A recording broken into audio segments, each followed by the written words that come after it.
Você acredita que a educação pode contribuir para acabar cada vez mais com o bullying e com a discriminação? Qual é o papel da escola na construção de uma educação anti-bullying? Meu nome é Mariúcha Bernardes Leiva e eu sou advogada. Em 2019, eu vi a minha vida se transformar ao me tornar mãe do Lorenzo. E desde então, a minha relação com a educação e com o direito mudou completamente. Essa virada de chave foi o que me inspirou a querer saber mais sobre as relações humanas e os impactos que elas têm em nossas vidas. Daí, surgiu a ideia de criar a websérie documental Além do Silêncio. Nesta primeira temporada, nós vamos falar sobre bullying e direitos. Sejam bem-vindos e bem-vindas de volta. No episódio anterior, nós falamos sobre outras formas de discriminação e das leis e medidas que podem ser tomadas em relação a esses ataques. Agora, vamos ver o que fazer para evitar esse comportamento desde a raiz.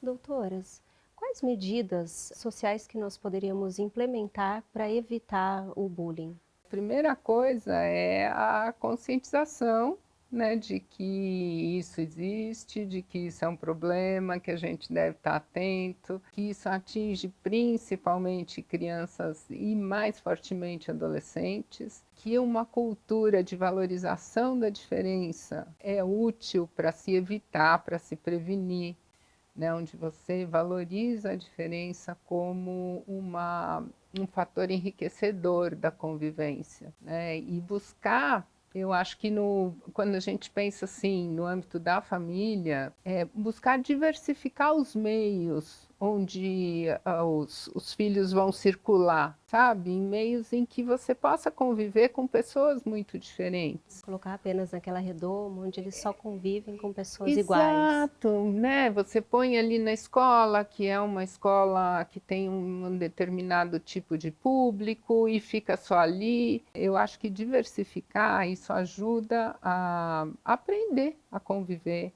né? Aprender a ver a diferença como alguma coisa positiva, a naturalizar mesmo. Por isso que o ideal seria que a gente tivesse uma educação pública de qualidade para todos, né?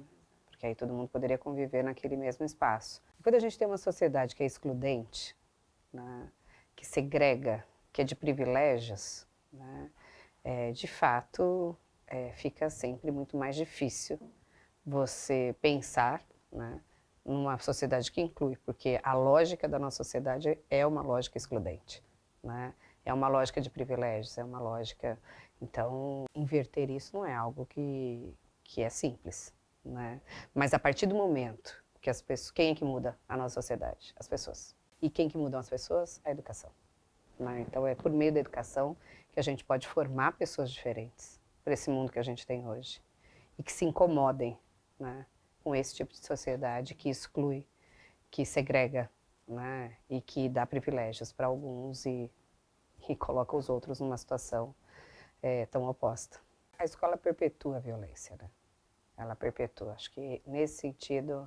Em que sentido que a escola perpetua a violência, doutor? A partir do momento que ela consente, né? Que aquilo se naturaliza no ambiente dela. Então, nesse sentido, eu acho que tem uma importância grande, né? Porque as crianças, adolescentes, eles passam muito tempo na escola. Quer ela seja de qualidade, quer ela seja péssima. Eu não gosto de ter essa ideia de que a escola é salvadora da pátria, né? Porque existem outros fatores, sim, da nossa sociedade, mas ela tem um papel importante, né?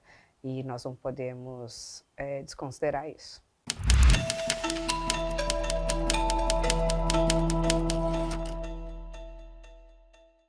Quais são os desafios mais comuns enfrentados para implementar as medidas anti-bullying nas escolas? Acho que primeiro é a escola instrumentalizar toda a sua equipe. Entender que não é uma formação pontual, né? Não vai ser 1 hora, 2 horas de estudo que faz com que os educadores da escola consigam, de fato, trabalhar e enxergar o bullying, tanto de forma preventiva como interventiva, como ele deve ser trabalhado, né? Acho que esse é um primeiro ponto. Transformar isso em documentos. Eu preciso institucionalizar um programa de bullying, articular isso com um plano de convivência. e envolver toda a comunidade. Como é que nós vamos trabalhar com os estudantes, com os familiares, com os professores, com os funcionários, e como que a gente comunica isso para essa comunidade, porque também é importante a escola ter canais em que ela vá mostrando tudo que ela tem feito, né? Porque isso também vai criando um sentimento de pertencimento de todos em relação a essa causa que é o combate ao bullying, que é a relação respeitosa, né? Isso como um valor essencial na base da escola. Agora, eu acho também, Adriana, que um dos entraves mais sérios é a resistência da escola de reconhecer que tem bullying na escola, a não ser quando acontece um evento muito forte, entendeu? Quando acontece uma coisa forte que extrapola, aí a escola fala, nossa, bullying.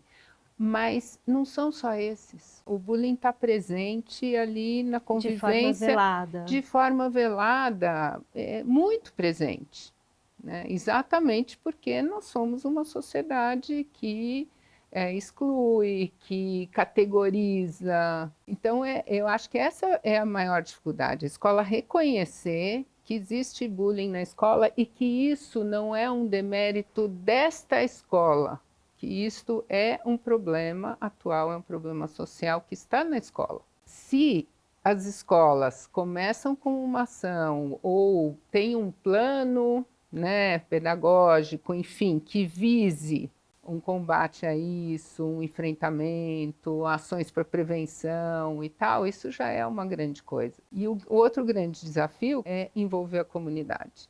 Isso é o mais difícil, porque você envolve os professores, você envolve a gestão, entendeu? E envolver as famílias é muito difícil, porque quando o problema não é meu, entendeu? Quando é o meu filho que está sofrendo, eu vou lá. Agora, quando eu não vejo isso, isso não é meu problema. Não é interesse. É difícil. E olha, eu não culpabilizo também as famílias, porque hoje em dia está difícil a vida. Não é normalmente uma prioridade da família ir à escola e estar vinculado a algum programa da escola quando ela não tem um problema. E outra coisa, esse envolvimento também dos funcionários como um todo, que a Adriana já pontuou, que é importante, isso também é às vezes um entrave, não é muito fácil de fazer, não. A escola precisa atuar com protagonismo. Acho que se a gente tivesse que pensar numa palavra-chave, pense no protagonismo das crianças, dos adolescentes, eles são capazes, né? Se a gente tem ali educadores instrumentalizados, a gente consegue transformar esse ambiente num ambiente efetivamente mais cooperativo, né? E das famílias também. A gente tem experiências dentro do programa de convivência, de escola da família, que a gente já tem pais que hoje atuam formando novos pais, né, para desenvolver essas discussões, essas reflexões sobre a melhor convivência possível naquela comunidade, né? Vamos atingir a todos? Jamais, né? Quem quer, eu adoraria dizer que é possível, mas a gente sabe que não. Mas a gente consegue sim, a gente já tem resultados de pesquisas reais feitas aqui em escolas do nosso país, né? Mostrando como é possível e como a gente consegue, de fato, ter um ambiente sociomoral melhor para a convivência quando a escola se implica da forma que ela deve se implicar, com seriedade. E a nossa equipe teve a oportunidade de visitar ambientes escolares em que a educação de base pode se tornar um alicerce anti-bullying. Vamos ver?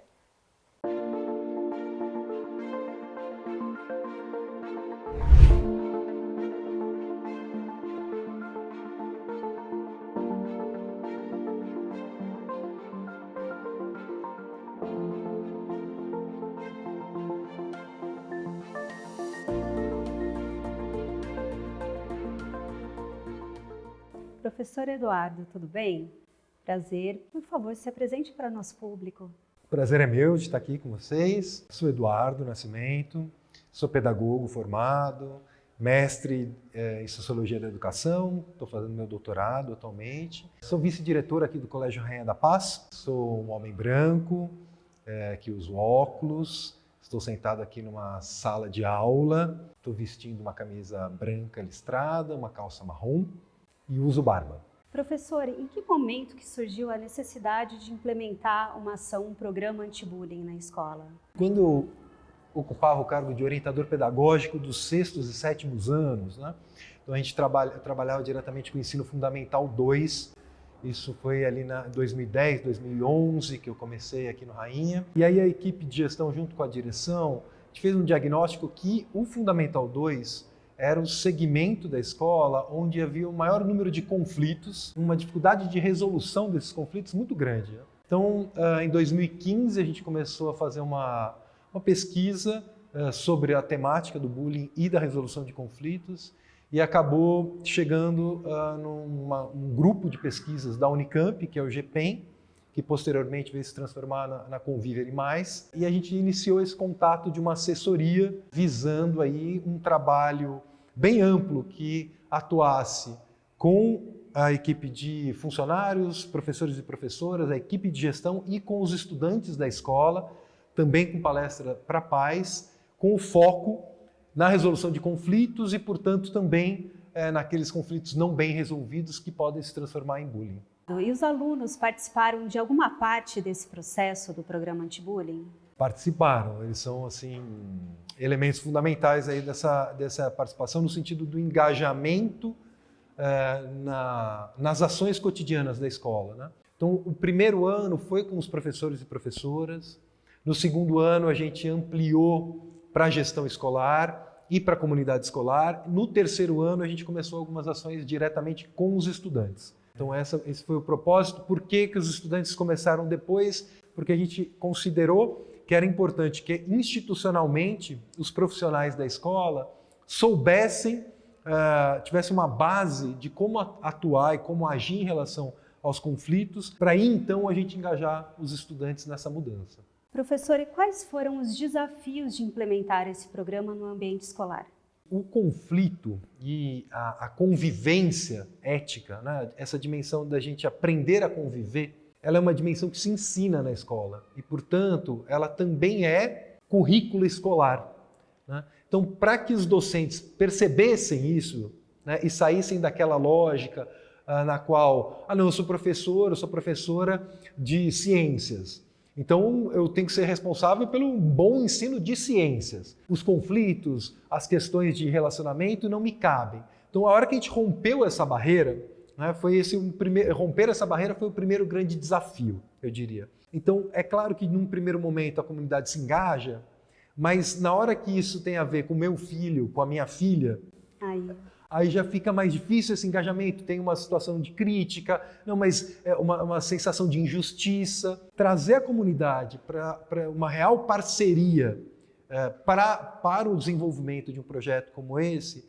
foi também um segundo desafio, um desafio importante, que é, independente de ser meu filho e minha filha, eu estou com a escola, eu confio no trabalho que a escola vai desenvolver na resolução desse conflito. Na hora que a gente consegue construir para os estudantes, fica claro para eles que eles podem contar com a escola para buscar compartilhar seu sofrimento, né? E aí que eles vão ter na escola a parceira da resolução, da busca de minimizar o sofrimento que eles estão tendo aqui no cotidiano escolar, houve um engajamento muito potente e a partir da superação desse desafio, do engajamento dos estudantes, aí eu acho que o projeto caminha num ritmo super interessante. E quais são as principais estratégias do programa anti-bullying? Entender que a convivência ética ela é um currículo escolar. Então a gente tem que ensinar a conviver eticamente, não é algo espontâneo. A gente aprende a conviver eticamente, a conviver de maneira ética na nossa sociedade, portanto, na escola. Então, acho que essa é uma primeira estratégia que a gente tem, e isso vai acontecer em todos os momentos da escola. Então, nesse sentido, a gente encara todos os profissionais que estão no cotidiano escolar como educadores, seja o porteiro, seja o pessoal da faxina, da manutenção, seja o inspetor de alunos, seja a secretaria. Então, todos estão atentos às situações que ocorrem e, portanto, todos podem fazer intervenções contínuas. Então, eu não olho para uma situação de conflito e passo reto. Eu sou vice-diretor, eu não conheço aquelas crianças, isso não é um problema meu, eu tenho tantos problemas para resolver. Não, se eu tenho uma situação de conflito, eu vejo aquela situação, eu vou ao encontro dela. Essa é uma estratégia que a gente tem para todos os colaboradores da escola. Então, todas as pessoas que vêm, elas devem ir ao encontro da situação para entender a situação, para encaminhar aquela situação e não fingir que não viu. Professor, e como que a escola mede a eficácia dessas estratégias? Você tem alguns exemplos? Como que é feito esse termômetro? Eu destacaria um conceito que até o GPEM trabalha bastante, que é o conceito de clima escolar. Então, essa ideia de medir o que é um bom clima escolar, né? Então, é perguntar para os estudantes e para a própria comunidade, para os colaboradores da escola, questões sobre segurança, questões sobre acolhimento, questões sobre referências positivas que você tem na instituição. Hoje, eu diria que o colégio tem um bom clima escolar, né? Então, a escola hoje é referência em relação ao acolhimento que ela oferece para quem estuda aqui, né? Então, as crianças e adolescentes que aqui estudam sabem que podem contar com a escola e seus profissionais em situações difíceis que estão vivendo. Se sentem acolhidos, se sentem protegidos. Então, isso acho que é o melhor indicador que tem, né? Hoje a gente não tem situações em que estudantes falem assim, eu tenho um certo receio de ir em algum lugar da escola, sozinho. As pessoas se sentem parte do colégio, né? E acho que isso é muito em função, é um ótimo indicador de como os conflitos, o programa tem funcionado. E professor, quais os tipos de atividades são desenvolvidas com as equipes de ajuda? A equipe de ajuda, então, ela tem um encontro de formação quinzenal para pensar sobre as temáticas que estão acontecendo naquele grupo e estudar e elaborar atividades para fazer com o grupo classe. Então, quando eles vão fazer essa atividade, é uma atividade que eles conceberam e executam já numa linguagem direta entre eles, né? Isso já traz uma quebra dessa armadura que é falar aquilo que o outro espera, porque afinal é o meu colega que está... Estão entre pares, estão falando a mesma língua. Então eles falam a mesma língua, isso já desarma. Alcança muito mais. Já tem um nível de alcance maior. Perfeito. Então a gente tira essa armadilha que é aquilo que o adulto quer que a gente fale, que é essa ideia moral. A gente quebra com essa ideia moral. Quais tipos de suporte são dados às pessoas que sofreram o bullying? E além dessas pessoas que sofreram bullying, vocês também têm alguma estratégia para lidar, para dar algum tipo de suporte para o autor do bullying? Uma forma de cuidar é como o estudante, o autor de bullying, ele tem que se comprometer com uma medida de uma sanção de reciprocidade. E aí a gente vai fazer o quê? Eles vão pensar sobre isso, fazendo propostas de ações reparatórias, né? Os próprios autores. Essas ações reparatórias vão ser compartilhadas com as famílias. Fala, olha, a gente fez o processo e a gente chegou nessa ação reparatória proposta pelos próprios autores. A família fica ciente. E aí essa ação reparatória passa o quê? A gente faz um encontro ainda separado com quem sofreu o ato do bullying, para que essa pessoa autorize que essa ação reparatória possa acontecer. Então, quem vai autorizar e quem vai dizer assim, ok, essa situação é uma ação reparatória, e essas ações de reciprocidade, elas têm que ser sempre públicas. Eu vou pedir desculpa para fulano em particular. Isso a gente diz, isso você vai fazer, não tenho dúvidas. Mas você vai ter que tomar uma ação que é pública. E aí essa ação pública não pode expor quem sofreu. Exatamente. Nem a situação. Senão sofre duplamente. Duplamente. Não pode expor. Mas ela vai fazer o quê? Vai tratar sobre a temática. Então, por uma ação de discriminação racial, né? Então, a gente vai fazer por exemplo, um debate sobre discriminação racial. Vocês vão fazer uma pesquisa. Como é que é a discriminação racial no Brasil? Quais são as principais situações? Aonde isso acontece? Isso é crime, não é crime? Por que pode, por que não pode? Onde pode, por que podia? E aí se torna uma ação pública reparatória para o coletivo se comprometer com aquilo. Excelente, professor. Muito obrigada pela sua participação. E é isso aí, a gente fica por aqui. Obrigado a você. Queremos ressaltar a importância de estarmos atentas e atentos ao nosso redor, aos ambientes nos quais frequentamos, às pessoas com que convivemos. Na medida em que avançamos, evoluímos enquanto sociedade. É essencial o trabalho em conjunto para criarmos um ambiente mais seguro e respeitoso para todos. Doutora Regina, doutora Adriana, muito obrigada pela presença de vocês aqui, pelo tempo tão precioso de vocês. Eu tenho certeza que vocês trouxeram muito conteúdo para os nossos espectadores e gratidão e até a próxima. Eu agradeço muito o convite, né? É uma oportunidade muito boa estar aqui dialogando com vocês, dialogar com a Adriana que eu não conhecia, né? É um prazer, né? Muito obrigada. Eu também agradeço o convite e que isso possa reverberar aí em muitas reflexões, né? Que a gente possa ter contribuído, né? Para que, de fato, a gente tenha aí uma sociedade melhor, com pessoas melhores, né?